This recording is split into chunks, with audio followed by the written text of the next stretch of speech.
اعوذ باللہ من الشیطان الرجیم، بسم اللہ الرحمن الرحیم۔ لفظ جادو ہمارے معاشرے کے اندر ایک دہشت کی علامت بنتا جا رہا ہے۔ ہر انسان کی زبان کے اوپر یہ لفظ کسی نہ کسی انداز کے ساتھ لازمی طور پر آتا ہے۔ کسی انسان کا کاروبار نہیں لگ رہا، کاروبار میں برکت نہیں ہے، یا کاروبار اسی طرح بڑھوتری نہیں ہو رہی جس طرح وہ چاہتا تھا، تو جادو ہو گیا۔ کاروبار میں نقصان ہو گیا تو جادو ہو گیا۔ گھر کے اندر کوئی پریشانی ہو گئی تو جادو ہو گیا، اور اگر رشتہ نہیں ہو رہا تو جادو ہو گیا۔ بس یہ اسی لفظ کے گرد جو ہے لوگوں کی سوچ اور فکر گھومتی ہے۔ پھر اسی غرض سے پریشان حال لوگ جب پروفیشنل لوگوں کے پاس جاتے ہیں اور ان سے اپنا حال جا کے بیان کرتے ہیں، تو آگے سے جب ان سے وہ سوالات کرتے ہیں، سوالات سے پہلے بھی وہاں لوگوں کا ہجوم دیکھ کر، رش دیکھ کر آپس میں لوگ پہلے سے ہی بات کر لیتے ہیں۔ بھائی تو کہاں سے آیا؟ بھائی میں تو کراچی سے آیا، میں لاہور سے آیا، میں فیصل آباد سے آیا۔ تو پہلے یہ جو بندہ جانے والا ہے وہ یہی سوچتا ہے، یار اس بندے کے اندر کچھ نہ کچھ تو ہے، اتنے دور دور سے لوگ اس کے پاس آئے ہوئے ہیں، میرا حل یہیں پہ نکلنا ہے۔ پھر جب وہ خوف کے اندر مبتلا انسان ان کے پاس پہنچتا ہے تو عموماً اس بندے سے وہی سوالات کیے جاتے ہیں جو عموماً عام بندے کی سائیکالوجی جو اس معاشرے کے اندر چلتی ہے، اس حوالے سے وہ سوالات کیے جاتے ہیں۔ بھائی تمہیں غصہ زیادہ آتا ہے؟ ہاں مجھے غصہ زیادہ آتا ہے۔ نیند بھی تھوڑی تمہاری ڈسٹرب ہوتی ہوگی؟ ہاں نیند بھی ڈسٹرب ہے۔ اس طرح کے خواب تمہیں آتے ہیں؟ ہاں جی وہ خواب بھی آتے ہیں۔ بھائی تمہیں تو بس کنفرم پکا جادو ہے، اب کرنا کیا ہے؟ وہی جو کچھ بتائے گا بس اسی کے پیچھے لگے اپنی زندگی کو بتا دیتے ہیں، اور آج یہاں پہ گئے تو کل وہاں پہ گئے، گاڑیوں کی گاڑیاں لوگ دڑا دڑ جا رہے ہیں اور اسی کام کے اندر لگے ہوئے ہیں۔ بس یہ جادو ہو گیا، اس کا توڑ کرنا ہے، یہ دم یہاں سے ڈلوانا ہے، آج وہاں پہ چلے گئے، اسی چکر کے اندر ان کی ساری زندگی گزر جاتی ہے۔ یہ بات حقیقت ہے کہ جادو اثر رکھتا ہے، لیکن کب رکھتا ہے؟ وَمَا هُمْ بِضَارِّينَ بِهِ مِنْ أَحَدٍ إِلَّا بِإِذْنِ اللَّهِ سورۃ البقرہ ہے۔ جب تک اللہ نہ چاہے تو وہ کبھی بھی اثر کر سکتا نہیں۔ یہ جتنے بھی جادوگر ہیں یا جادو کرنے والے لوگ، کروانے والے، یہ کسی کا کچھ بھی نہیں بگاڑ سکتے جب تک کہ مالک اللہ رب العالمین نہ چاہے۔ اور اگر اب یہ کام ہو گیا تو اس سے نکلنے کا راستہ کیا ہے؟ اس سے نکلنے کا انتہائی آسان اور سہل راستہ میں آپ کو بتاتا ہوں، جو کوئی بھی انشاءاللہ آپ کو بتانے والا نہیں ہے۔ لوگ پروفیشنل لوگ ہیں، جب ان کے پاس آپ جائیں گے تو آپ کو اس مختلف قسم کے چکروں کے اندر ڈالیں گے۔ بھائی قرآن اس کے منہ سے بھی وہی تاثیر رکھتا ہے جو تیرے منہ سے تاثیر رکھتا ہے۔ جو خود اپنے آپ کے اوپر تو دم کرے گا، جس انسان کے ساتھ کوئی ایسا معاملہ ہے، تو جتنا درد خود کے دل کے اندر ہوتا ہے کسی دوسرے کے دل کے اندر نہیں ہوتا، اور خصوصاً پروفیشنل کے ذہن کے اندر یا دل کے اندر ایسی بات ہوتی بھی نہیں ہے۔ جس طرح مثال کے طور پر ہم ڈاکٹر حضرات ہیں، جب ہمارے پاس کوئی مریض آتا ہے تو روزانہ لوگوں کے درد کا حال سن کے تو ایک عموماً روزانہ کا ایک روٹین سمجھ کے ہم اس مریض کو لیتے ہیں۔ جتنی تکلیف وہ محسوس کرتا ہے، ہم دنیا کا کوئی بھی ڈاکٹر اس تکلیف کو اس طرح محسوس نہیں کر سکتا جس طرح کہ ایک مریض کو خود اپنے آپ کو تکلیف ہو رہی ہوتی ہے، کیونکہ یہ روزانہ کا کام ہے، معمول کا کام ہے۔ وہی کام ہے یہ جو دم درود کرنے والے، اس میں اچھے لوگ بھی ہیں، علاج معالجہ کرنے والے بھی ہیں، لیکن اس بندے کو اتنا پریشرائز کرتے ہیں اور اتنا اس کے ذہن کے اندر وہ وہم ڈالنے کی کوشش کرتے ہیں، اتنا خوف مسلط کرتے ہیں کہ اس خوف سے بندہ نکلتے نکلتے اس کو زندگی کا ایک بہت سارا حصہ وہ اپنا ختم کر چکا ہوتا ہے۔ تو سب سے پہلی بات یہ ہے کہ جو چیزیں اسلام نے فطرت کے اندر رکھی ہیں، انسان کی فطرت کے اندر رکھی ہیں، جس طرح یہ ناخن تراشنا، اپنے بغلوں کے زیر ناف بال کو صاف کرنا، یہ چیزیں انسان کی فطرت کے اندر ہیں۔ اپنے جسم کی صفائی کا خیال رکھیں۔ جہاں پہ آپ رہ رہے ہیں اس جگہ آپ کی جو رہائش گاہ ہے، اپنا گھر، اپنا کمرہ، اپنا لباس اور رہن سہن کی جو چیزیں ہیں، ساری کی ساری برتن وغیرہ وہ صاف رکھنے چاہیے، کیونکہ صفائی جو ہے یہ نصف ایمان ہے۔ جتنی زیادہ گندگی آپ کریں گے اتنے زیادہ آپ کے دل کے اندر شیطان وسوسے ڈالے گا، خوف پیدا کرنے کی کوشش کرے گا۔ جتنا زیادہ صاف ستھرا رہنے کی کوشش کریں گے تو یہ جو خیالات ہیں، باطل خیالات، وہ ذہن سے دور ہوتے جائیں گے، صاف ہوتے جائیں گے۔ سب سے پہلے صفائی کرنی ہے۔ فطرت نے جو کام آپ کو بتائے ہیں، ناخن بڑے نہیں ہونے دینا، یہ فیشن نہیں ہے، گندگی ہے۔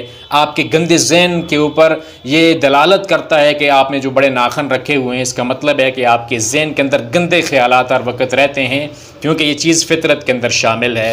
تو یہ جو فطرت نے چیزیں آپ کے اوپر، آپ کی فطرت کے اندر ڈالی گئی ہیں، ان کے ساتھ صفائی ستھرائی کا آپ نے خیال رکھنا ہے۔ آپ کا جسم بھی صاف ہو، لباس صاف ہو، رہن سہن کی جگہ صاف ہو، تو صفائی سب سے پہلا ہتھیار ہے جو اس کے خلاف آپ استعمال کریں گے۔ دوسری بات یہ ہے کہ فرض نمازیں جو اللہ تعالیٰ نے 5 نمازیں فرض کی ہیں، وہ نماز کبھی چھوٹنے نہ پائے۔ اگر نماز کے اندر آپ سستی کرتے ہیں، کچھ نمازیں پڑھتے ہیں، کچھ نہیں پڑھتے، یا نماز چھوڑ دیتے ہیں، رمضان میں پڑھتے ہیں، تو یہ باطل خیالات کو اپنے آپ دعوت دے رہے ہیں، اپنے خود ہی اپنے عمل سے۔ تو نمازوں کی پابندی کرنی ہے۔ فرض نماز کبھی بھی کسی بھی حالت میں چھوٹنی نہیں چاہیے۔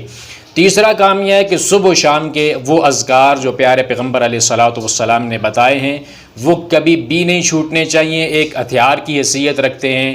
باطل خیالات، باطل قوتیں، شیطانی قوتیں کبھی بھی اثر آپ کے اوپر انداز نہیں ہو سکتی جب تک آپ یہ کام کرتے رہیں گے، صبح و شام کے اذکار۔ اور چوتھا کام علاج کے حوالے سے آپ نے یہ کرنا ہے کہ سورۃ البقرہ کی تلاوت خود سے کرنی ہے، اور گھر کے اندر اونچی آواز کے اندر آپ تلاوت کریں، گھر کے سارے افراد کریں، تو سب سے اچھا کام ہے۔ سورۃ البقرہ کو مکمل ہر روز پڑھیں۔ ایک وقت کے اندر نہیں پڑھ سکتے تو ہر نماز کے بعد تھوڑا تھوڑا کر کے اس کو ختم کرنے کی کوشش کریں، جب تک کہ آپ کے ذہن سے یہ باطل قسم کے خیالات، یہ وہم آپ کے ذہن سے نکل نہیں جاتا، تب تک آپ اس کام کو جاری رکھیں۔ اس لیے کہ پیغمبر جناب محمد صلی اللہ علیہ وسلم کی حدیث ہے کہ جس گھر کے اندر سورۃ البقرہ پڑھی جاتی ہے، اس گھر کے اندر شیطان اپنا ڈیرا نہیں ڈال سکتا، باطل قوتیں، شیطانی قوتیں اس گھر کے اوپر اپنا تسلط نہیں جما سکتی۔ تو سورۃ البقرہ کو آپ نے پڑھنا ہے۔ پھر آخری 2 صورتیں جن کو معوذات کہا جاتا ہے، سورۃ الفلق اور سورۃ الناس، یہ آپ نے صبح اور شام کی نماز کے بعد، یعنی فجر اور مغرب کی نماز کے بعد اس کو 3 مرتبہ پڑھنا ہے، باقی ہر نماز کے ساتھ ایک بار پڑھنا ہے۔ اور اگر آپ علاج کی نیت سے پڑھ رہے ہیں تو پھر آپ اس کی تعداد کو زیادہ کر سکتے ہیں، روزانہ 100 مرتبہ پڑھ سکتے ہیں، 50 مرتبہ، جتنی آپ کی روزانہ کی روٹین کے اندر آپ سمجھتے ہیں کہ میں روزانہ اتنا پڑھ سکوں گا، تو وہ اپنا کام شروع کر دیں۔ تو یہ آخری 2 صورتیں معوذات فرض نمازوں کے بعد بھی اور ویسے بھی عام علاج کی نیت سے آپ اس کا ورد شروع کر دیں، تو انشاءاللہ کتنی ہی باطل قسم کی قوت نے آپ کے اوپر تسلط کیوں نہ جما رکھا ہو، وہ باطل قوتیں، ان کے جو شیطانی چالیں ہوتی ہیں، اگرچہ دیکھنے کے اندر بڑی مضبوط لگتی ہیں، لیکن یہ معوذات پڑھنے سے انسان کے جسم سے وہ باطل قوتوں کا اثر ختم ہو جاتا ہے۔ اللہ کے رسول جناب محمد صلی اللہ علیہ وسلم اپنی بیماری کے ایام میں انہی 2 صورتوں کو پڑھ کر اپنے اوپر دم کیا کرتے تھے۔ تو سب سے بہترین دم وہ ہے جو آپ خود پڑھ کے اپنے اوپر پھونکتے ہیں یا پانی دم کر کے آپ پیتے ہیں، یہ سب سے بہترین دم ہے، یاد رکھیں۔ یہ لوگوں کے پیچھے جو آپ پھرتے ہیں، یہ اپنے آپ کو مزید اس خوف کے اندر ڈالنے کی کوشش کر رہے ہیں، اور یہ خوف کبھی بھی زندگی بھر آپ سے کبھی بھی دور ہونے والا نہیں ہے۔ تو اس خوف کا مقابلہ کریں اپنی ہمت کے ساتھ، اس خوف کے اوپر کنٹرول کریں۔ جتنا زیادہ آپ فیئر لیس ہوں گے، بے خوف ہو کر اس چیز کا مقابلہ کریں گے، تو آپ اس چیز سے نکل جائیں گے۔ ضروری نہیں ہوتا کہ جو بھی پریشانی آئی ہے وہ جادو کی وجہ سے ہی ہو، ایسا نہیں ہوتا۔ یہ اپنی اس سائیکی کو، اپنی اس سوچ کو، اس فکر کو تبدیل کرنے کی کوشش کریں، اور یہ جو باتیں میں نے آپ کو بتائی ہیں، صرف ان باتوں کے اوپر عمل کر لیجئے تو آپ کو کسی بھی طرح کی کوئی بھی ایسا جادو یا ایسی شیطانی قوت آپ کے اوپر تسلط نہیں جما سکتی۔ اگر اپنے آپ کو اس چیز سے نکالنا ہے تو یہی ایک حل ہے جو میں نے آپ کو بتا دیا ہے۔ اس کے علاوہ اپنے آپ کو اس فکر کے اندر اور اس ڈر کے اندر آپ ڈالنا چاہتے ہیں تو بے شک آپ ساری زندگی پھرتے رہیں، یہ کبھی بھی اس سے نکلنے کی آپ کو راہ مل نہیں سکتی۔ تو اس کے ساتھ ساتھ استغفار زیادہ کریں، لا حول ولا قوت الا باللہ کا ورد زیادہ کریں۔ تو یہ باتیں جو میں نے آپ کو بتائی ہیں، سب سے پہلے فطرت والے وہ کام جو آپ نے لازمی طور پر کرنے ہیں، اپنے جسم کی صفائی کے لحاظ سے اپنا خیال کرنا ہے، جسم صاف ہو، لباس صاف ہو، رہنے سہنے کی جگہ صاف ہو۔ دوسرا یہ ہے کہ نمازوں کی پابندی ہونی چاہیے، نمازیں چھوٹنی نہیں چاہیے، فرض نماز پابندی کے ساتھ آپ نے ادا کرنی ہے، صبح و شام کے اذکار کی پابندی کرنی ہے، اور پھر سورۃ البقرہ کی تلاوت کرنی ہے، آخری 2 سورتوں کی تلاوت آپ نے کرنی ہے فرض نمازوں کے بعد بھی، اور عام ورد اور وظیفے کے لحاظ سے یا علاج کی غرض سے آپ نے یہ 5 کام کرنے ہیں۔ تو یہی 5 کام اگر آپ تسلی کے ساتھ، دل جمی کے ساتھ، استقامت کے ساتھ کر لیتے ہیں تو کائنات کی کوئی بھی باطل قوت آپ کے اوپر تسلط نہیں جما سکتی، نہ ہی آپ کے ذہن میں، دل میں خوف اپنے ڈیرے ڈال سکتا ہے۔ تو یہ وہ بہترین طریقہ ہے، بہترین حل ہے جو آپ کو بتانے والا کوئی نہیں ہے۔ بڑے بڑے لمبے لمبے وظیفے جو آپ کبھی شروع کرنے کی کوشش کرتے ہیں لیکن درمیان میں رہ جاتے ہیں، تو پھر آپ کو بتا دیا جاتا ہے بھائی آپ نے یہ درمیان میں چھوڑ دیا ہے، اس کو پھر دوبارہ سے شروع کرنا پڑے گا۔ تو اسی خوف کے اندر آپ اپنی ساری زندگی کو بسر کرتے رہتے ہیں۔ تو اس خوف سے اپنے آپ کو نکالیے، ہمت پیدا کیجئے، اور یہ جو کام 5 بتائے ہیں اس کے اوپر عمل کر کے دیکھیے، آپ کی زندگی سے خوف دور ہو جائے گا۔ اگر باطل قوتوں نے آپ کے اوپر تسلط جما رکھا ہے تو وہ بھی انشاءاللہ دور ہو جائے گا، باطل قوتیں زائل ہو جائیں گی۔